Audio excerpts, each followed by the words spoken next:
10장 24절부터의 말씀입니다.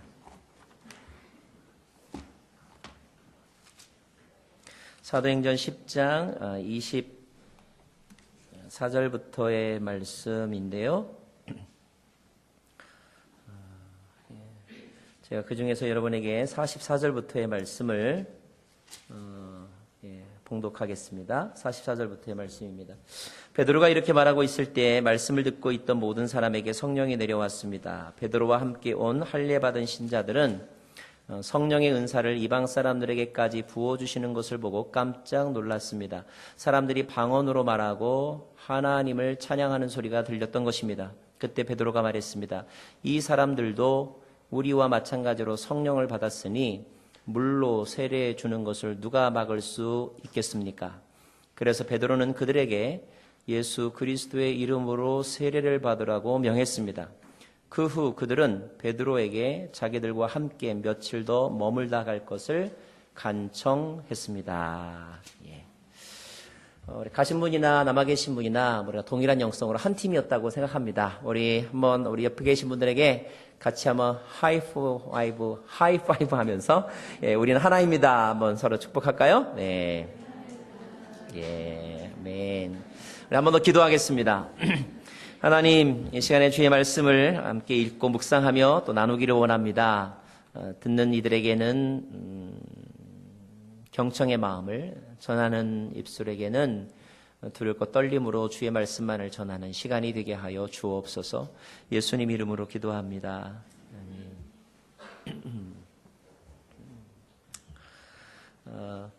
이번 아울리치의 주요 사역은 VBS, 또 틴스 캠프, 10대들을 위한 캠프, 그리고 주민 봉사 및 전도, 또 선교센터, 보수공사, 또 전도 집회와 같은 그런 내용들이었습니다.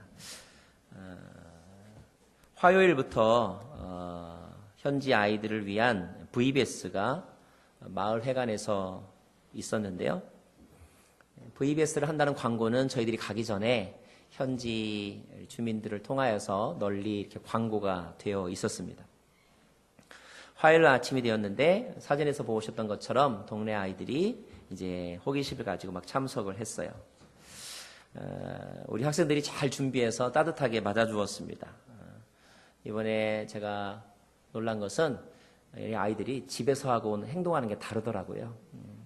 훨씬 더 성숙하고 어른스럽고, 그리고 서로를 배려할 줄 알고, 그리고 이렇게 불평하거나 또 이렇게 힘들어하면 어떨까, 그게 기도 제목이었거든요. 제가 가면서. 근데 그냥 맨바닥에 자고 또 샤워 제대로 못하고 또 화장실을 제대로 못 갔음에도 불구하고 불평하는 사람이 없었어요.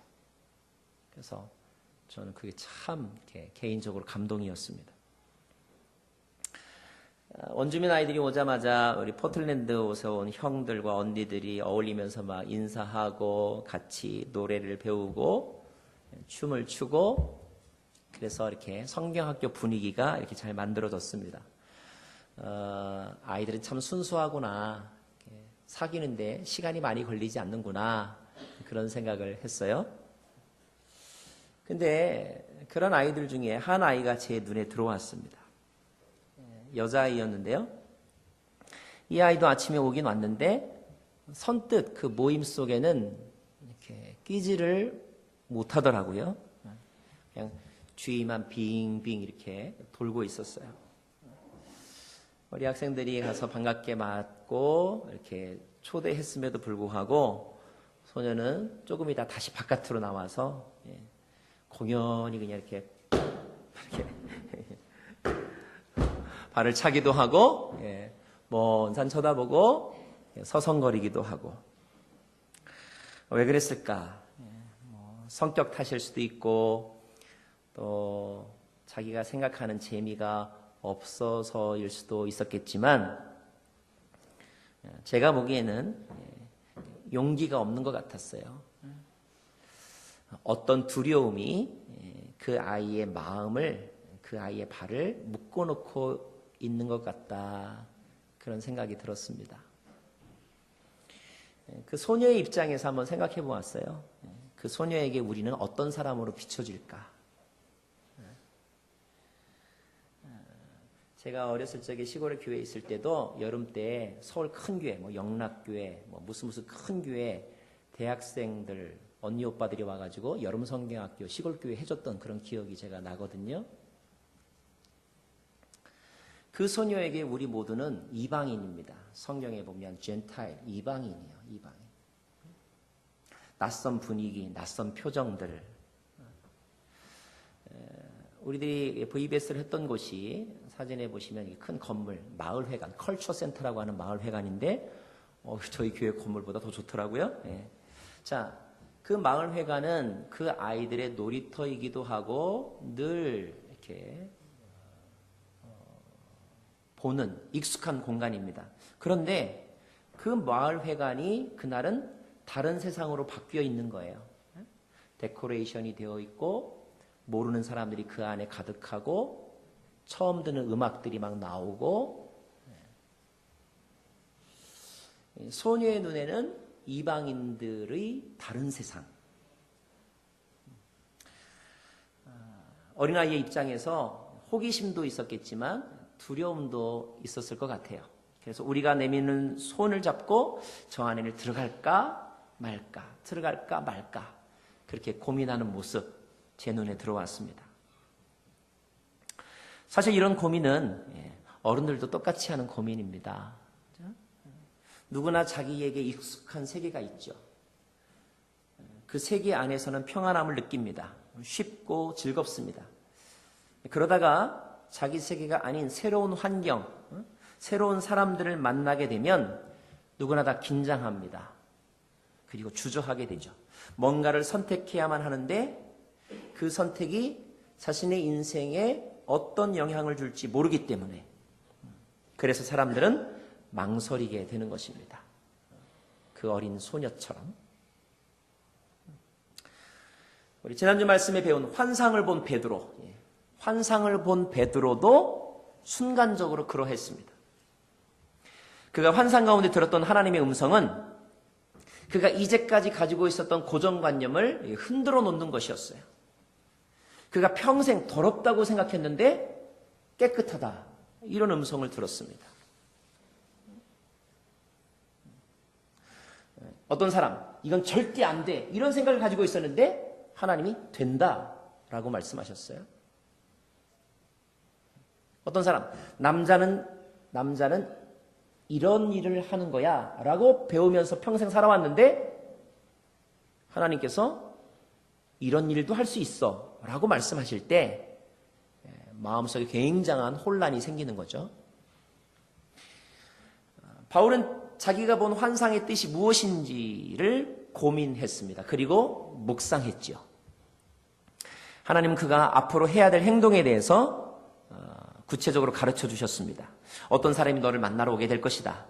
너는 그 사람을 따라가라. 그 사람들은 내가 너한테 보낸 사람이다. 그 사람들은 가이사랴라고 하는 곳에 백부장 고넬료가 보낸 사람들이었습니다. 여러분 한번 지도를 보시면 아시겠지만 가이사랴는 이스라엘 예루살렘 북서쪽에 있는 항구 도시입니다. 항구 도시. 저기에는 로마의 총독, 로마에서 파견받은 총독이 거주하는 곳이었고 로마 군대가 주둔하고 있는 곳이에요. 비유하면 한국의 서울의 용산 같은 곳, 일본의 오키나와 같은 곳, 그곳이 바로 가이사랴입니다.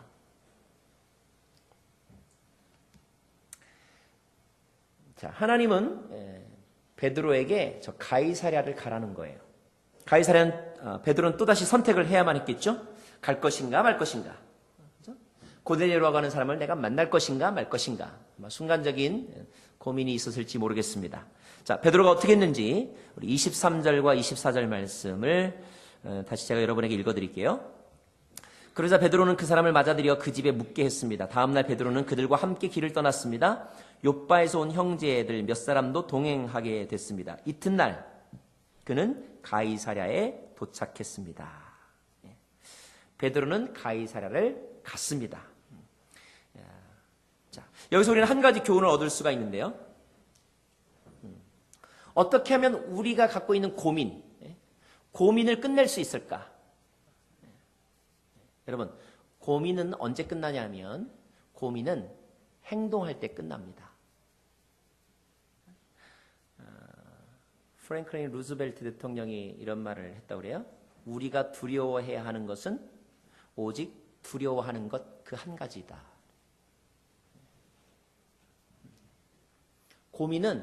여러분, 고민은 생각할 때 끝나는 게 아니고 고민은 행동으로 옮길 때 사라지는 것입니다. 저는 여러분들이 너무 고민만 많이 하지 않기를 바랍니다. 불면증 옵니다. 자, 베드로 가이사랴를 갑니다. 자, 이제 우리가 관심을 가지고 보기 원하는 것은 가이사랴에 간 베드로에게 어떤 일이 일어났는가 하는 거예요. 저는 오늘 세 가지를 여러분과 함께 나누고 싶습니다. 먼저 24절과 25절 말씀인데요. 다시 한번 읽겠는데 저와 여러분 서로 교독하겠습니다. 제가 먼저 읽게요. 이튿날 그는 가이사랴에 도착했습니다. 고넬료는 친척들과 가까운 친구들을 불러놓고 기다리고 있었습니다. 자, 25절. 베드로가 집으로 들어가자 고넬료가 맞이하며 베드로 발 앞에 엎드려 경의를 표했습니다. 여러분, 직업으로 치면 베드로는 어부이고 고넬료는 로마 군대의 장교입니다. 베드로는 유대인으로서 정복당한 민족의 사람이고 고넬료는 헬라인으로서 로마인으로서 정복을 한 편에 서 있는 사람입니다. 인사를 하기로 치면 누가 해야 됩니까?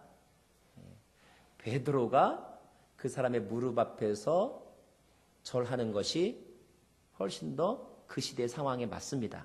그런데 오늘 말씀 보면 발 앞에 엎드려서 무릎을 꿇고 경의를 표한 사람은 베드로가 아니라 고넬료였습니다. 어쩌면 베드로의 마음 가운데 요만큼이라도 두려워하는 마음이 있었을지도 모르겠어요.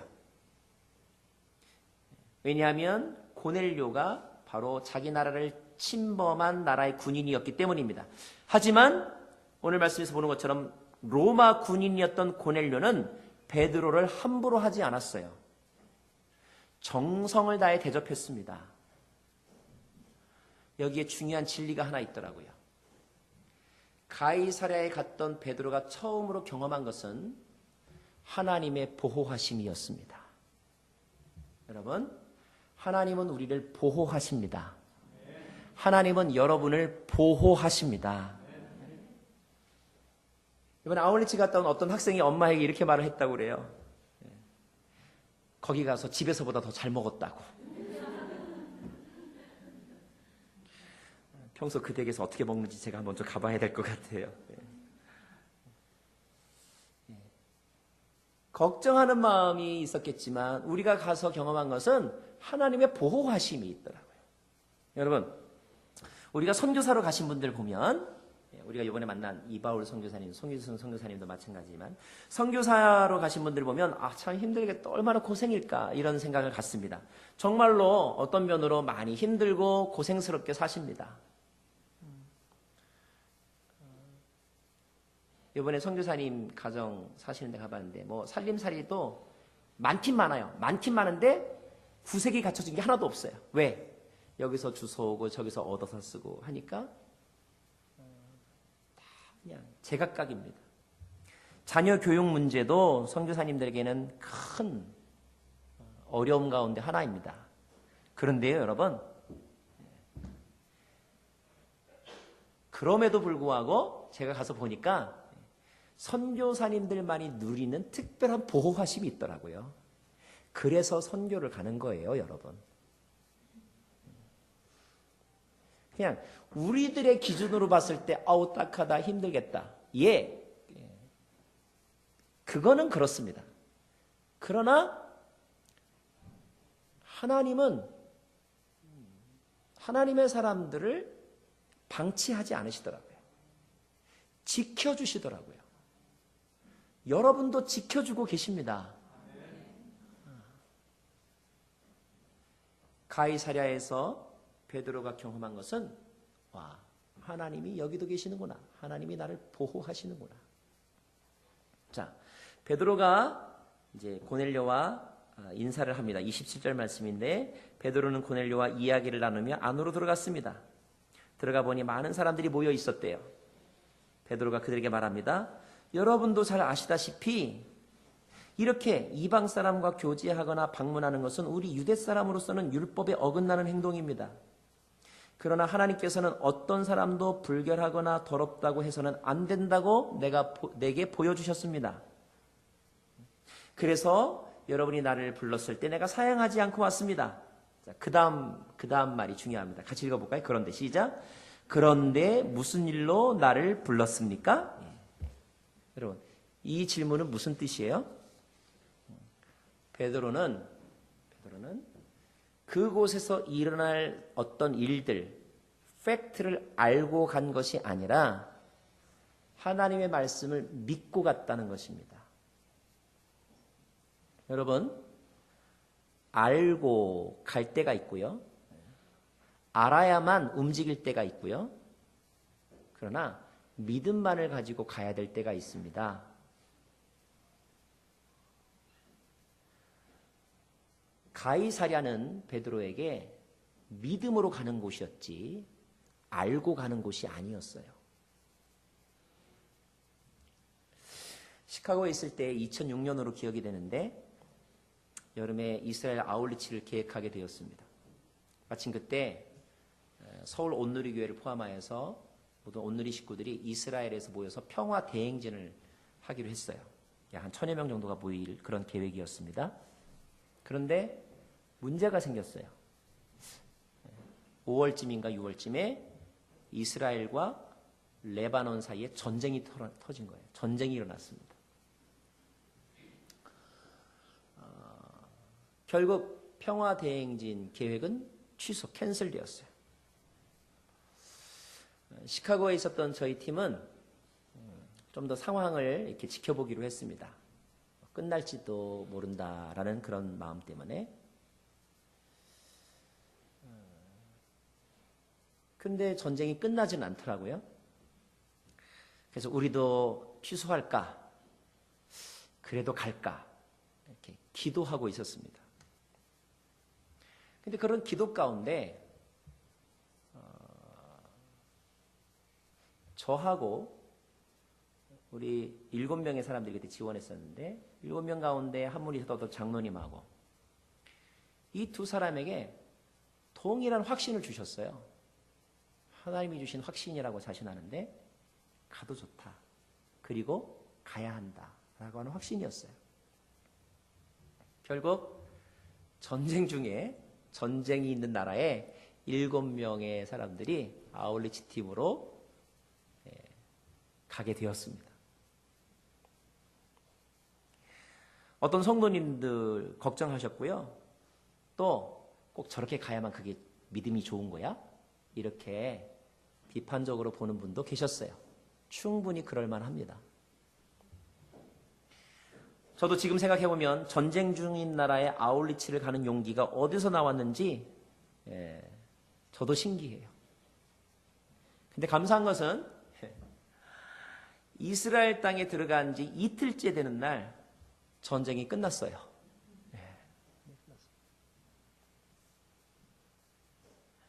우리 7명은 그 7명만이 느끼는 놀라운 신앙 고백이 있었어요.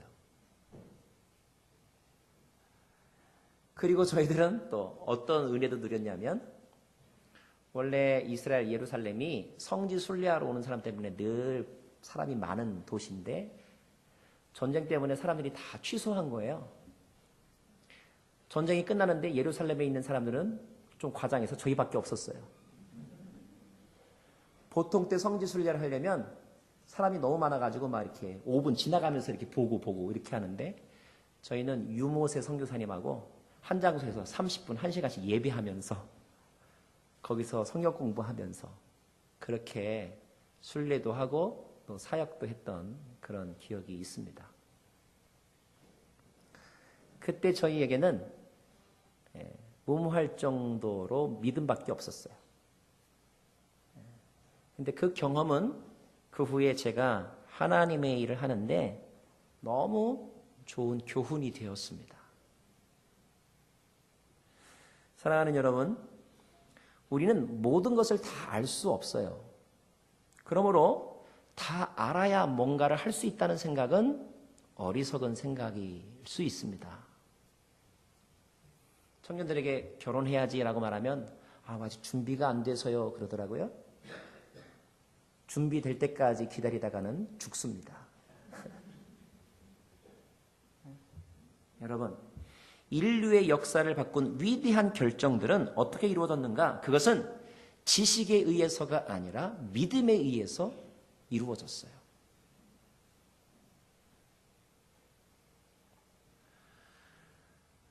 오늘 우리가 가져야 될 교훈은 이것입니다. 지식으로가 아니라 믿음으로 행동하라. 물론 무엇을 믿는가는 더 중요합니다. 믿는다는 사실보다 더 중요한 것은 무엇을 믿느냐예요. 하나님의 선하심을 믿으십시오. 그리고 우리가 하나님의 자녀임을 믿으십시오. 그리고 하나님은 그 자녀를 선하게 보호하신다는 사실을 믿으십시오. 자, 베드로 이제 현장에 가서 근데 왜 불렀습니까? 물어보는 거예요.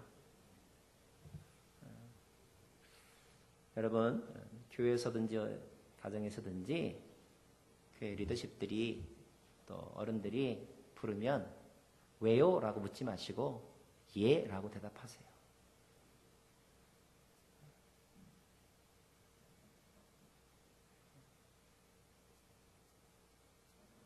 그것이 하나님께서 좋아하시는 마음의 자세입니다. 자, 현장에 가서 이제 베드로가 왜 불렀습니까? 이렇게 묻습니다. 고넬료가 말합니다. 그 고넬료가 말하는 내용이 30절부터의 말씀인데요. 고넬료가 하는 말은 요약하면 이것입니다. 나도 환상을 보았다. 자기가 본 환상에 대해서 말합니다. 그 이야기를 들을 때 베드로가 깜짝 속으로 놀라겠죠. 왜냐하면 고넬료가 본 환상과 베드로가 본 환상이 서로 연결되기 때문에 그런 거예요. 하나님의 일을 하다 보면 또 하나 깨닫는 아주 신기한 게 있어요. 그게 뭔지 아세요? 하나님의 일은 퍼즐 맞추기와 같구나. 퍼즐 맞추기. 이번 둘째 날 저녁 때 우리 선교사님과 함께 기도하고 또 간증을 잠깐 듣는 시간이 있었는데 선교사님이 결혼 이야기 하시더라고요. 37살의 나이에 뒤늦게 목회하다가 지금의 아내이신 송 선교사님을 만났다고 결혼했다고 했습니다. 근데 결혼에 대해서 생각하고 있었을 그때에 선교사님에게 어느 날 분명한 이렇게 문구 하나가 이렇게 딱 보였다는 거예요. 그게 뭐냐면 내 아내는 송유순이다. 근데 같은 교회 다녔기 때문에 서로 알고는 있었지만 이렇게 뭐 특별하게 뭐 자기의 그 배우자감으로는 한 번도 생각해보지 않았던 그런 자매였었대요. 그 일이 있은 지 얼마 지나고 나서 이 목사님의 멘토격 되시는 다른 목사님이 두 사람을 이렇게 만나게 해줬대요. 여러분 그 선교단체는 어느 정도 이 디시플린이 강하냐면 서로 이렇게 선교단체 자매와 형제가 사귈 때 사귀는 거 허락받아야 사깁니다. 그리고 안 돼 그러면 못 사깁니다.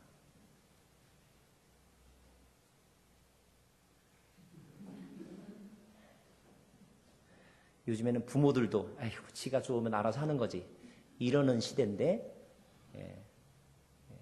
그 영적 리더가 이 사람하고 한번 사귀어 보시죠.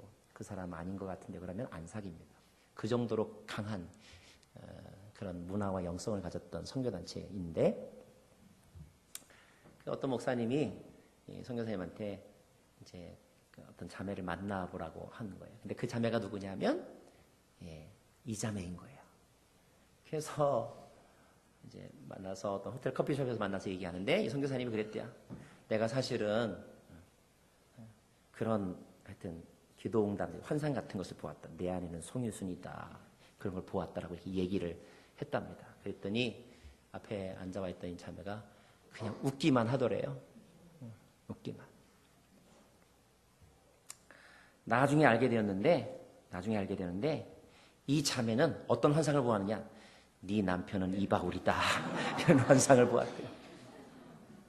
그래서 두 사람이 결혼을 해서 이제까지 잘 살고 계시다는 아름다운 이야기입니다.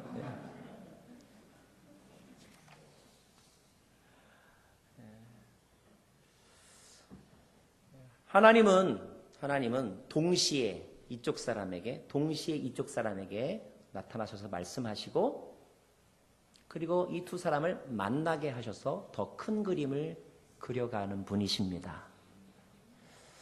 여러분에게도 맞는 퍼즐이 이 세상 어딘가에 있다는 사실을 기대하십시오. 결혼 퍼즐은 이미 끝났습니다. 여러분의 인생의 비전을 생각하면서 다른 퍼즐 조각을 하나님께서 예비하고 계시다는 사실을 기대하시기 바랍니다. 자, 고넬료가 그 사실을 다 이야기하면서 33절 말씀 볼까요? 33절 말씀. 같이 읽겠습니다. 그래서 내가 즉시 당신을 부르러 보냈던 것입니다. 여기서 나는 고넬료이고 당신은 베드로입니다. 정말 잘 오셨습니다. 자, 그 다음 말씀 시작. 지금 여기 하나님 앞에 우리 모두와 있으니 주께서 당신에게 명령하신 모든 것을 귀 기울여 듣겠습니다. 우리가 밑줄 쳐야 될 단어는 모든 것을 잘 듣겠습니다. 이런 표현입니다. 여기서 우리는 고넬료의 영성, 고넬료의 삶의 자세를 발견하게 됩니다. 그것은 바로 배움의 자세예요. 그것은 겸손의 자세입니다. 그것은 내려놓음의 자세입니다. 하나님께서 너무너무 기뻐하시는 삶의 자세가 바로 이 자세예요. 예수님도 이런 자세로 하나님 앞에 서셨죠. 나의 원대로 마옵시고 아버지의 뜻대로 하옵소서. 사랑하는 여러분, 우리가 이 자세를 배워야 합니다. 하나님의 말씀을 들을 때 우리의 자세는, 설교를 들을 때 우리의 자세는 들어보고 결정하겠습니다 가 아니라 듣기로 결정했습니다. 들어보고 결정하는 것이 아니라 듣기를 결정하는 것. 이것이 하나님 앞에 나오는 사람들의 영적인 태도여야 합니다. 자,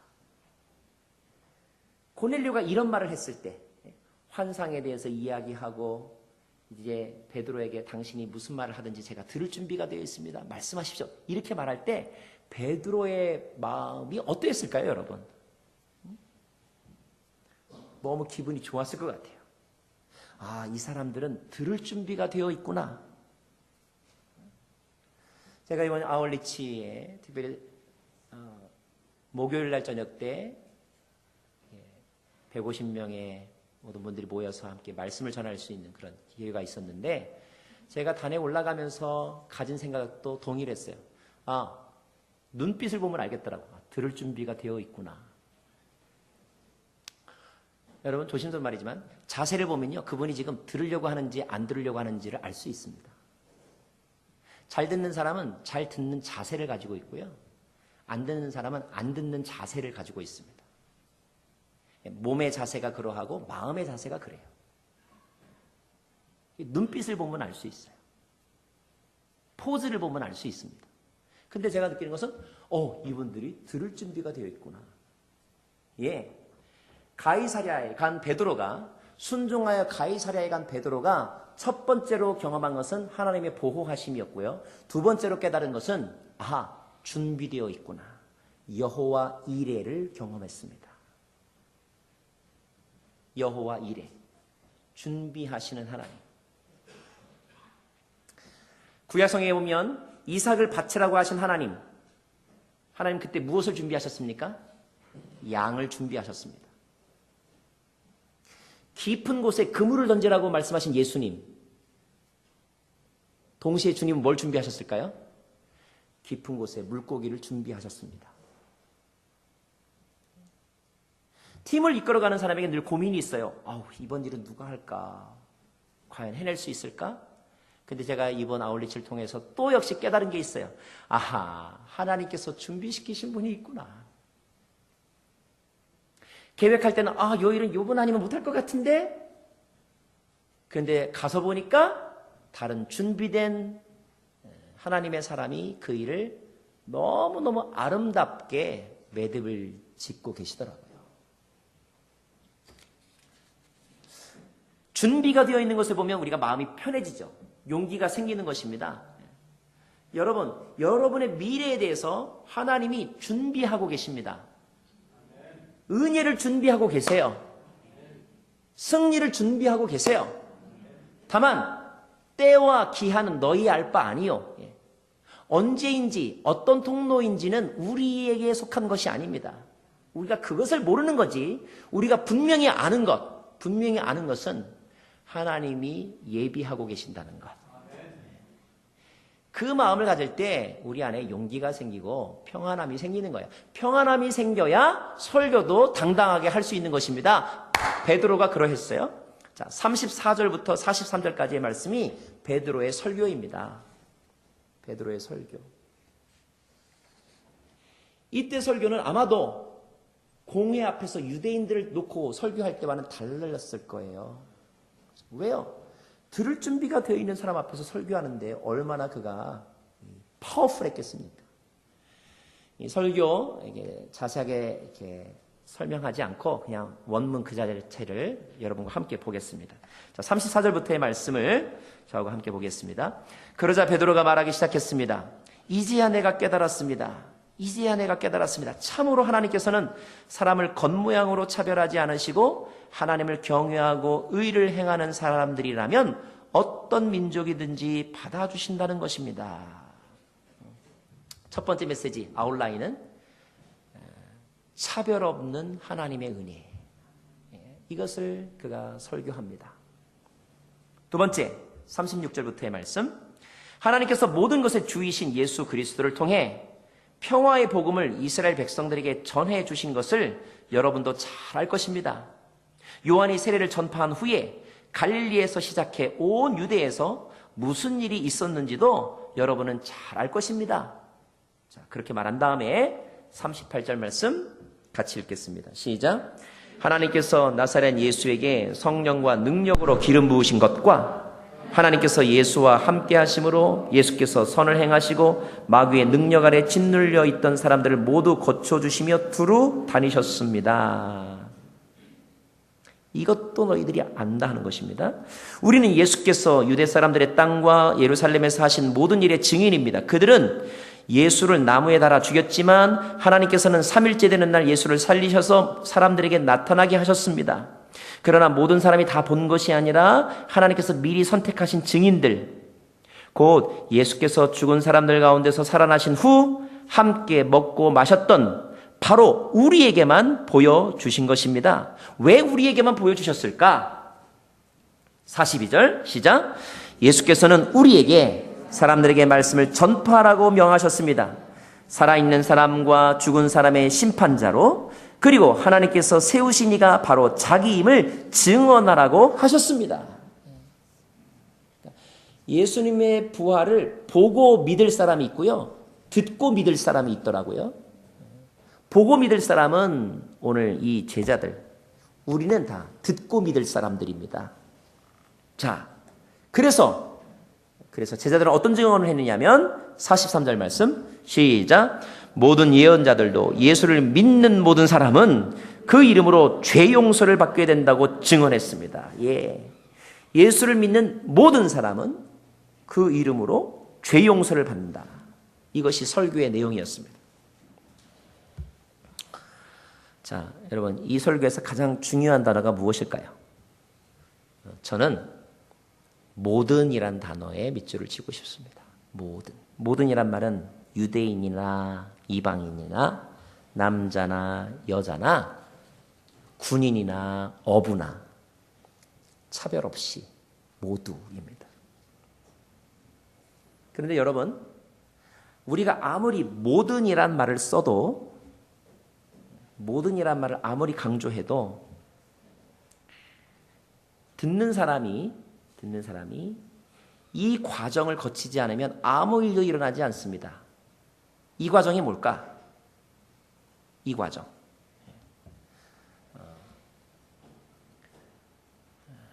고넬료는 그 과정을 통과했는데요. 고넬료는 이 모든이라는 단어를 들으면서 나도 구원받을 수 있구나. 나도라고 해석을 해야 합니다. 아무리 광고를 여기 있는 모든 분들에게 해도 내 얘기로 듣지 않으면 광고는 광고가 아니더라고요. 성경의 말씀이 모든 사람에게 다 오픈되었어도 그것이 내게 주시는 말씀으로 받지 않으면 모든 게 아닙니다. 우리가 가져야 될 중요한 경청의 자세는 나도 구원받을 수 있구나. 나도 할 수 있구나. 나도 용서받는구나. 나도 갈 수 있구나. 내 것이 되어야 하는 거예요. 나도라고 하는 말은 마치 뭐와 같으냐 하면 저수지에 어마어마한 물이 있는데 우리 집안에 수도꼭지가 있는데 나도라고 하는 것은 수도꼭지와 같습니다. 모든 물을 나도라고 하는 수도꼭지를 틀으면 물이 우리 집안에 쏟아지는 것입니다. 아무리 모든 사람에게, 모든 민족에게 모든 것을 주겠다고 광고가 되어 있어도 나도 이 수도꼭지를 틀지 않으면 그것은 내 것이 안 되는 거죠.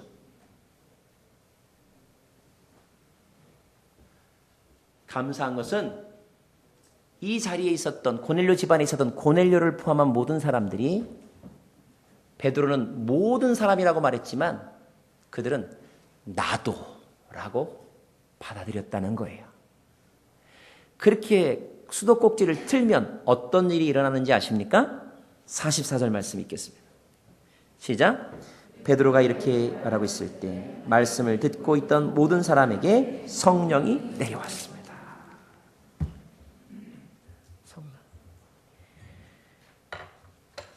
성령이 우리의 머리 위에 와 있습니다. 모든 사람 위에 와 있습니다. 성령이 어떤 사람에게 부어집니까? 이 사람에게 부어집니다.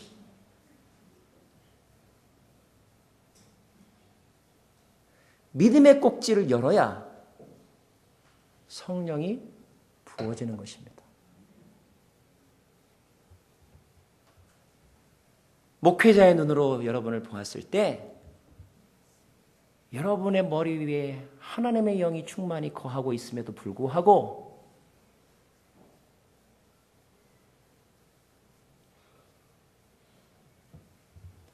고집의 문, 오해의 문,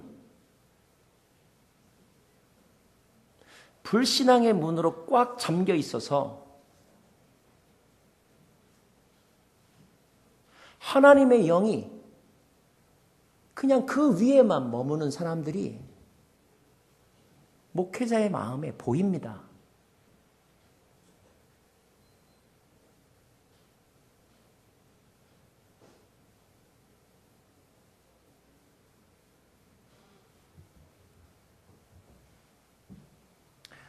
오늘 성령이 고넬료와 그의 집에 모인 사람들에게 임했습니다. 그들이 방언을 말했습니다. 그들이 하나님을 찬양했습니다. 이것은 놀랄 만한 일이었습니다. 베드로 충격받았습니다. 왜 충격받았냐면 이것이 환상 속에서 들었던 깨끗하다는 말의 뜻이구나. 말씀이 해석이 되었기 때문입니다. 베드로 또 놀랐습니다. 무엇이 놀랐을까요? 성령 충만은 예루살렘에서 유대인에게만 임할 줄 알았습니다. 그런데 성령 충만이 가이사랴라고 하는 지방 이방인에게도 임했다는 사실 때문에 놀랐습니다. 이것은 베드로가 경험한 새로운 세계였습니다. 고넬료.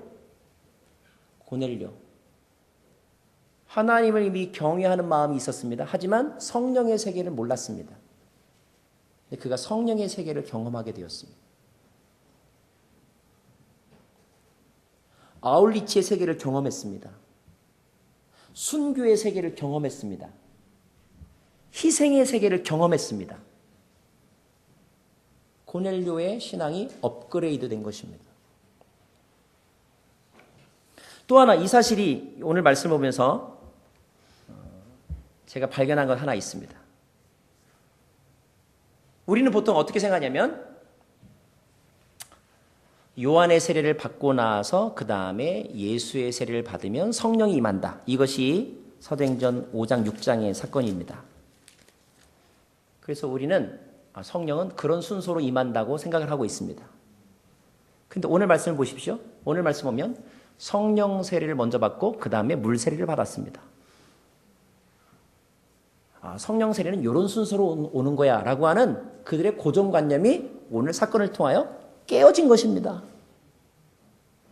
물 세례를 먼저 받고 성령 세례를 받을 수도 있고 성령 세례를 먼저 받고 물 세례를 받을 수도 있고 하나님이 행하시면 그 방법은 무한대로 많은 것입니다. 한 사람을 변화시키는 하나님의 방법은 몇 가지가 있을까요? 무한대로 많습니다. 베드로가 그 전능하신 하나님을 경험했습니다.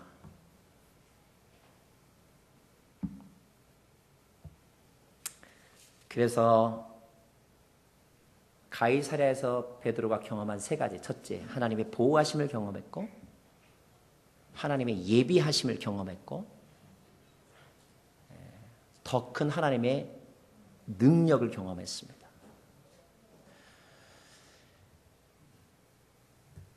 그 어린 소녀, 8살짜리 소녀에게는 마을 회관이 가이사랴였어요. 그리고 저나 우리 선교팀은 고넬료와 같은 사람이었을지도 모릅니다.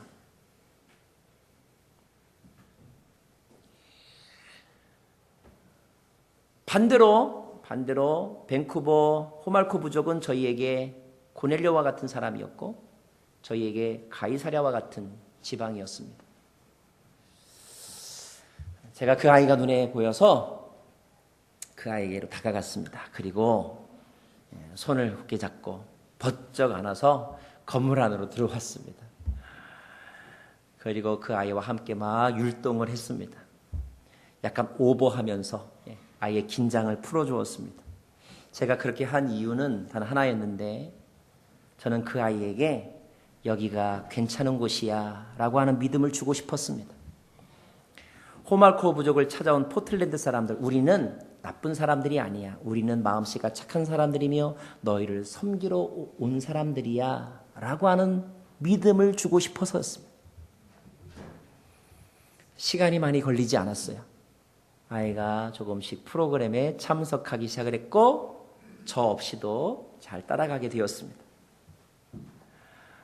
제가 너무 마음이 흐뭇했던 것은 그게 이 아이가 너무 좋았었나 봐요. 중간중간 뒤에 앉아있는 저에게 찾아와가지고 제 무릎 위에 올라와서 앉고 괜히 툭툭 이러면서 얘기를 하고 제가 묻지도 않았는데 자기 엄마 이야기하고 자기가 뭐 하고 왔다고 내가 뭐 물어봤나? 근데 뭐 하고 왔다고 말을 하는 거예요. 그래서 제가 기념으로 인증샷을 찍어서 갖고 있는데 그 아이의 이름이 알리사입니다. 알리사. 제 친구입니다. 말씀을 마치겠습니다. 여러분의 가이사랴는 어디입니까? 여러분이 만나야 하는 고넬료는 누구입니까? 어떤 사람은 그 앞에서 주저합니다. 걱정합니다. 갈까 말까? 할까 말까? 만나야 되나 말아야 되나? 하지만 주님이 보여주신 것이라면 지식으로가 말고 아니라 믿음으로 나아가십시오. 그곳에서 당신은 보호받을 것입니다. 그곳에서 당신은 준비된 사람을 만날 거예요. 너무너무 필요한 사업 파트너를 만날 수도 있고 배우자를 만날 수 있을 것입니다. 그리고 그곳에서 여러분은 이제까지와는 다른 세계, 더 넓은 세계, 더 깊은 세계를 경험하게 될 것입니다.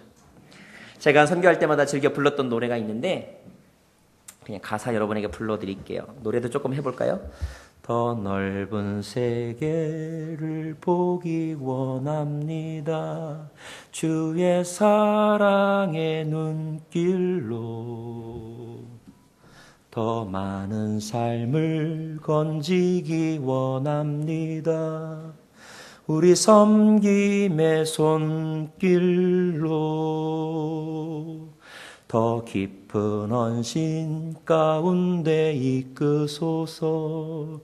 오직 성령의 불길로 더 이상 주저없이 내딛게 하소서. 우리 믿음의 발길로 모든 족속마다 교회를 그 구원의 물결을 모든 사람에게 복음을 그 생명의 숨결을. 여러분 한번 저를 따라서 해보시겠습니까? 더 넓은 세계로, 더 넓은 세계로, 더 깊은 헌신으로, 더 많은 삶을 위하여, 더 멀리, 그렇게 믿음으로 나아가십시오. 기도하겠습니다.